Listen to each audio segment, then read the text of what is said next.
lowest place on Earth, a true wonder of the world. Well, let's make it official. Welcome to the Heritage Center of the Land of Israel Potash Company. The Potash Company was a pioneering Zionist project, the first enterprise of the startup nation, even before there was a nation.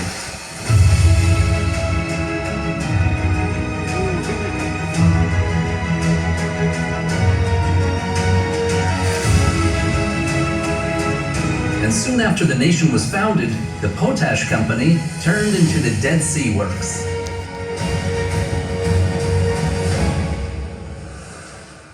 I'm Nivel Kaminer, and my great-grandmother's brother was Moshe Novomeisky. Novomeisky. The name doesn't ring a bell, huh? Okay, so, Moshe Novomeisky was born in Siberia and was a renowned mining engineer. Not only because of his long last name, but rather because he envisioned and founded the Potash Company in the land of Israel in 1929. Decades before him, Binyamin Ze'ev Herzl, the man who envisioned it all from the Jewish state to the beard trend, wrote about the immense potential of the Dead Sea and its future industries. David Ben-Gurion also wrote about the sea located in the deepest basin on Earth, that is second to none. And so, between Herzl's vision and Ben-Gurion's vision, Grandpa Novomeisky was the one who took action and turned the idea into reality. So how do I fit into the story 5 generations later? Oh, let me tell you. When I was a kid and we'd drive down to Eilat, every time we passed through Sodom, Dad would point at the Dead Sea Works and tell us about Grandpa Novomeisky and about how nobody recognized his contribution to the Zionist project. The truth is, curiously, I've always preferred it that way. Knowing that my great-grandfather founded the Dead Sea Industrial Zone was not easy. In every casual chat about the Dead Sea, I felt that I was responsible for the condition of the sea. And that's probably why I've decided to really try and understand Grandpa's story and the industry he founded. I discovered the story of an amazing person and his remarkable team who built an exceptional enterprise and fulfilled a Zionist dream, but are hardly mentioned in the history of Zionism.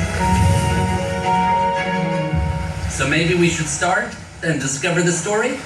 So come on, Davai, as Grandpa Novomeisky used to say, let's get started. Years back, see how the Dead Sea created, the lowest place on Earth. Wow, it's so interesting, people, to come here, the history of this area. And it's going to be with a model that you're going to look, you can take pictures and video. You have also a movie on both sides. And now you're going to see how everything happened.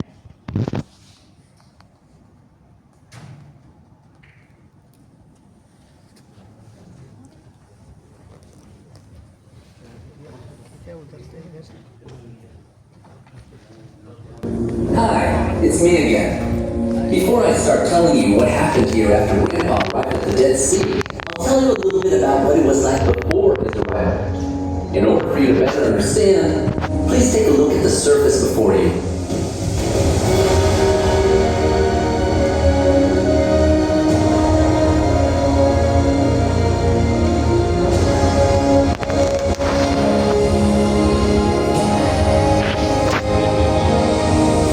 Today, when you look from a satellite at the lowest place on Earth, this is what it looks like.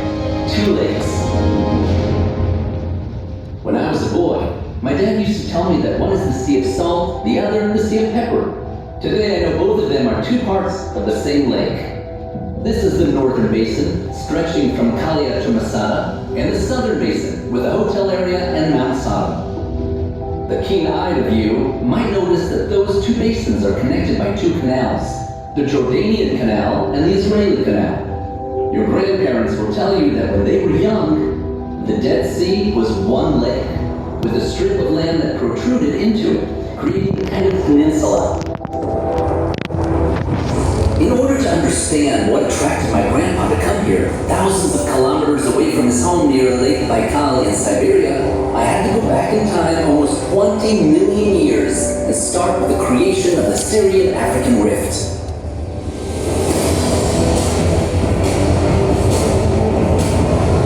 The Earth's crust consists of tectonic plates, giant plates which float on the viscous mantle of the Earth and move constantly.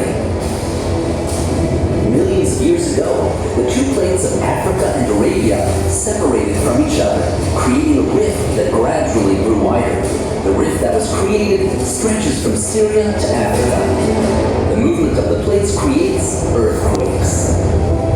Oh, did you feel that? A mild earthquake.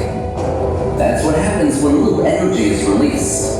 But with the release of a lot of energy, it's an earthquake that would score very high on the Sodom and Gomorrah scale. So you'll understand how dramatic this is, I asked for darkness and dust. Dust. Rafi, where's the dust? Dust. Here we go. Hold on tight.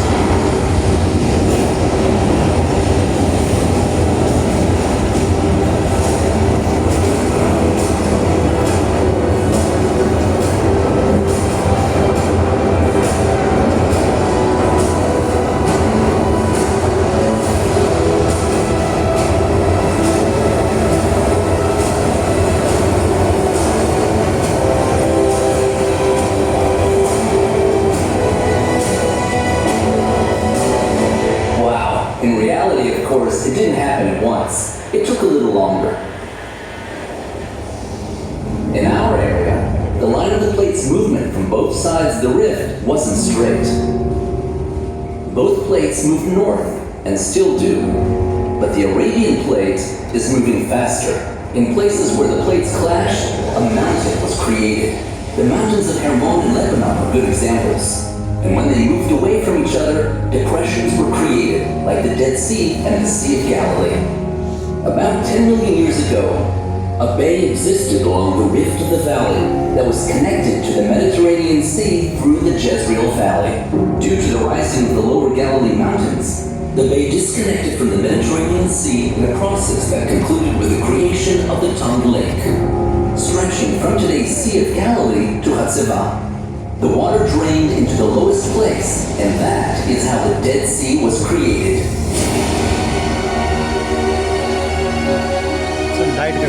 The new lake was actually a closed basin. The water could flow into it, but could only go out by evaporating, leaving the lake with all the salts and minerals that the water carried. These minerals were the natural resources my grandpa came here for. For thousands of years, the level of the Dead Sea went up and down. In arid times, the level went down, and the shallow southern basin dried out, while in rainy times, the level went up, and the southern basin was flooded again. This is the natural cycle. But in the last century, another factor joined the picture. Us, humans. The water that for thousands of years had reached the Dead Sea through the natural systems was taken for drinking, irrigation, and industrial needs. The impact was immediate and dramatic. A continuous decrease in the water level. Due to this decrease, the southern basin faced the danger of drying out.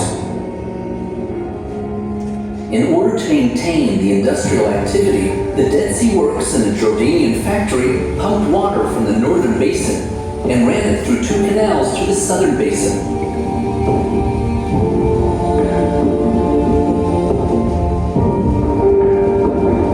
I was also surprised when I first heard about this.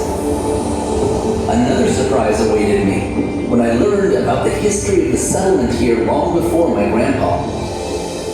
I discovered that the ancient Egyptians collected asphalt here and used it for embalming the dead, making medicine, and sealing ships. The first local celebrity was Lot's wife, who gained fame when God unleashed his wrath on Sodom and Gomorrah and destroyed them.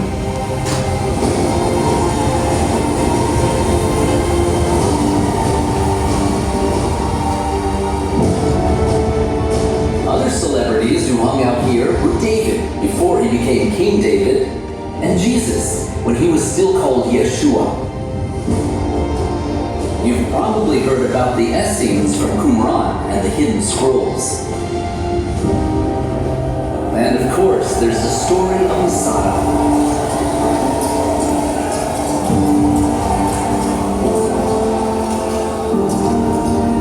Testimony of the Dead Sea's shape was created in the Byzantine period, 1400 years ago, in the ancient Madaba mosaic map. It was depicted on the map as a wavy sea where ships sail.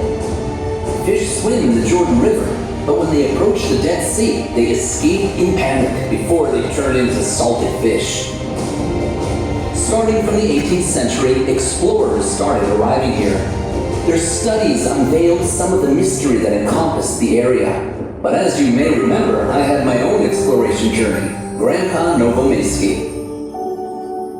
And the story of this unusual man who'd come to the Dead Sea wearing a suit and a bow tie, even in the heat of summer, you'll hear about in the next room. The Vibe.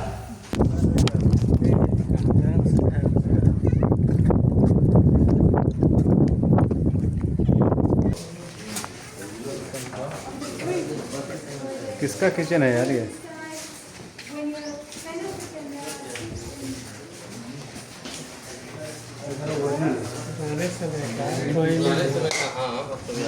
Under duplicate है कि बढ़िया है वो?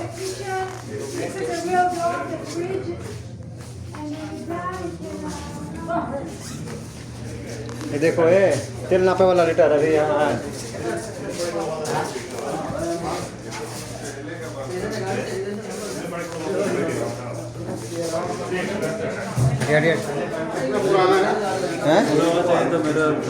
ये चल मेरे घर में भी है। इससे पुराना Here they had only chicken coop. That's it. So they got eggs, but without eggs, but they need more than eggs. They need vegetables, fruit, dairy, meat. So what they did, they brought from the kingdom of Jordan. Jordan was established and declared as a state in 1946, but before then they were a kingdom and they brought the food here. Also, I told you, to get from the North Dead Sea,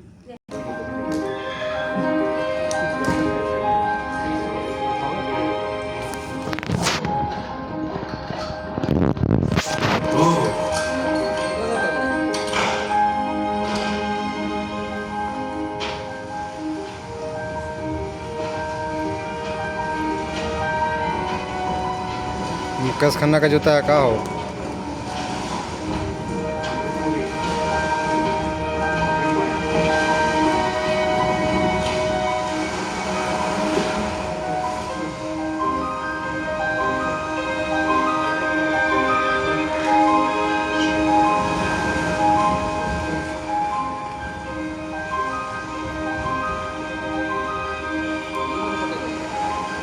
In the waters of this sea, which seems like nothing lives in it and nothing will live in it, lie valuable treasures. They're called bromine, potash, and magnesium. And they will turn this arid wasteland into a blooming paradise.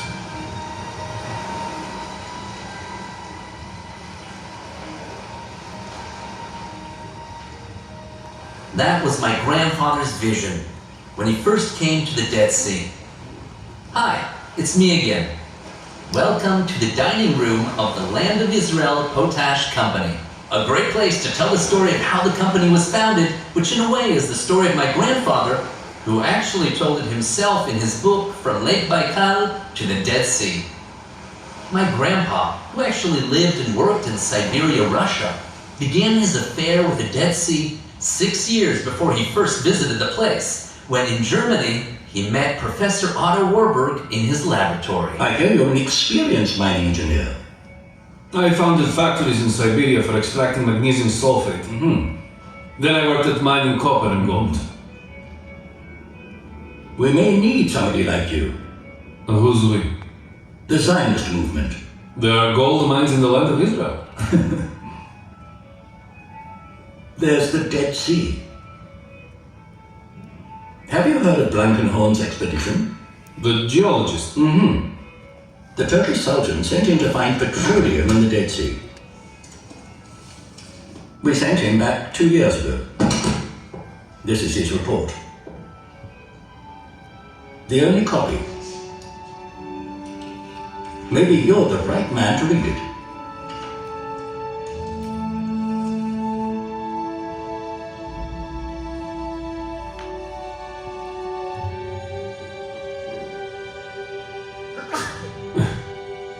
It says here that the concentration of bromine in the Dead Sea is 80 times that of seawater, and there's 20 times as much potash. It is a gold mine. The salts of the Dead Sea are gold. And who said that?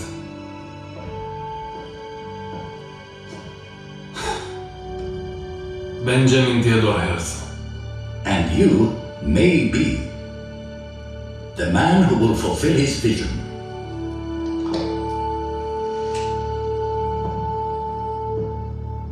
The idea that I would take part in building The industry of the land of Israel captivated me. It's said in my family that when Grandpa made up his mind, there was nothing that could stand in his way. But first, he had to apply to the British, who ruled Israel at the time, for a British officer by the name of Talak, who had applied for the concession and was also a sworn automobile buff. Thanks. Пожалуйста. Colonel Thomas Gregory Tulloch, I presume. Major. Not Colonel. Mr. Novomeski. Well, why don't we have a cup of tea first? The British are always prepared, yes? My grandpa's explanation on how he intended to extract the minerals is the best I've heard yet until today. My idea is simple. May I? I will dig shallow pools and run water from the Dead Sea into the first pool, yes? Like this. And? The extreme climate of a relentless sun that beats down for most of the year will evaporate the water. First, the cooking salt will sink, yes? The remaining solution will be transferred to the second pool, and so on and so on. Until all that remains is carnolite, which contains the potassium. It is still a preliminary idea, yes, that requires inspection, of course. And can people live there? People can't, but we can. Together they applied for the concession and awaited the reply. Cheers. Meanwhile, in order to prove his theory, Grandpa had to conduct experiments and tests at the Dead Sea. In order to carry out this difficult job, he recruited a tough Siberian by the name of Mosya Lagotsky. Even if you say you're scared, I won't be angry. I wasn't afraid of the Cossacks and the Mongols. You'll be there alone. All alone, yes?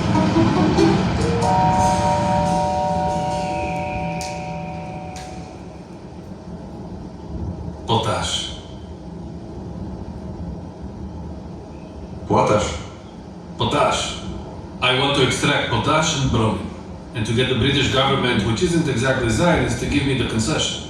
I have to take measurements. For that, I need someone to stay here on the shore. And it's you versus 10 committees of experts. This could be what changes the face of Zionism. Do not worry, boss. You'll be alright. Yes, I know. In fact, I knew at the moment I met you. Only a strong Siberian, a determined man like yourself, could handle such a task as this one.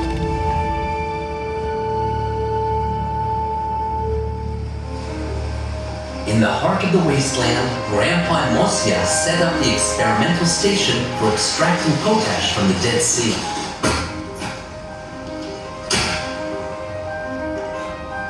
First, they had to find locations where water wouldn't seep through. The method suggested by scientists from Jerusalem was to pound an iron pole into the ground and fill it with water from the Dead Sea.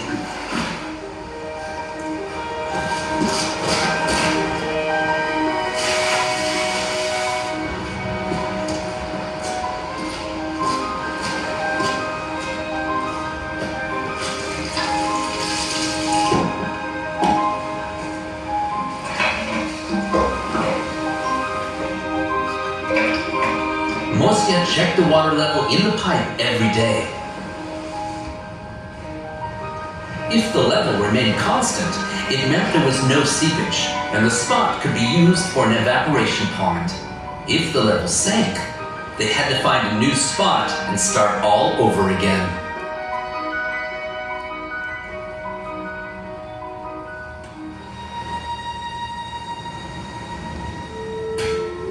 It's still salt, but potash is hiding inside. I know, Mr. Lovoninsky. How long did you wait before transferring between pools? 2 weeks. Should we wait another week? No. Count 10 sunny days. Then transfer between the pools and keep at it until the salt sinks and all that's left is the kernel lake from which we'll extract the potash. Understand? Понимаешь? For you, Mr. Novominsky. Хорошо. It's just... It's a dream come true. So you did understand. Well... Now that Grandpa's theory had proven itself in the small model, the big evaporation ponds had to be dug. For this, they needed help. And for work in a tough place, you need tough workers. And so, Mosia turned to other sturdy Siberians.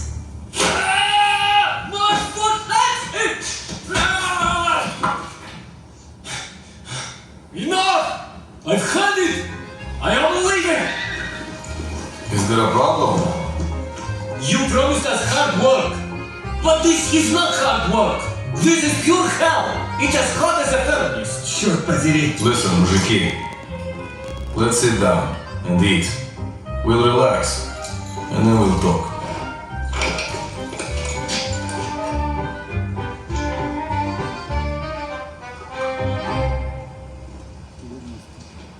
Bon appetit. Thank you. Okay, gentlemen. Regarding the sun, there isn't much I can do. That's why we're here. What else? You can get us better food. We'll get a chef. And the mice. A cat too. The mosquitoes. We'll get nets. Boredom.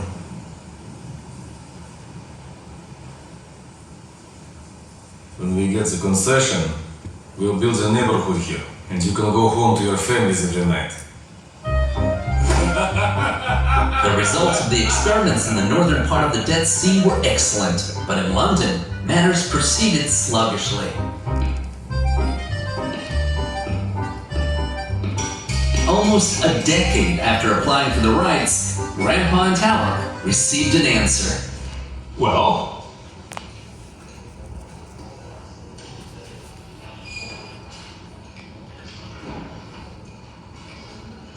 We won. Against all odds. Shall we drink some tea? no. Today, my friend, we shall drink whiskey. And in the very first year, a shipment of bromine was exported, immediately followed by a shipment of potash. 9,000 tons, 9 times as much as... It's bad news. At this rate, we'll have to shut down the plant.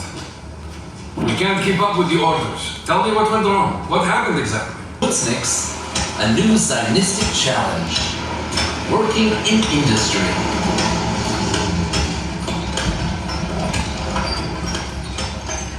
Yudar Kapelevich!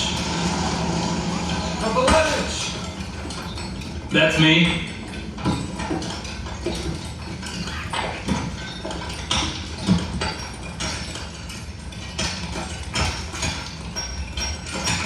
At the kibbutz office, they said you have an answer for me. Okay, we accept your offer.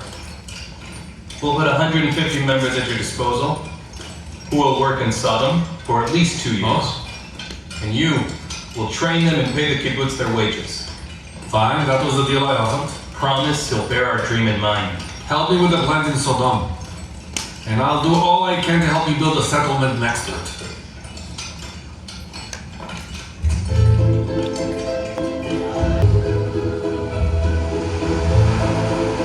few months later, the first group of workers set out for Sodom, including the kibbutzniks that Yuda Kopelevich assembled for Grandpa. In honor of the occasion, Grandpa exchanged his bow tie for a necktie. An arid land and a scorching furnace. They said we wouldn't survive even a day. But we did it, against all expectations of Israel. The idea that I would take part in building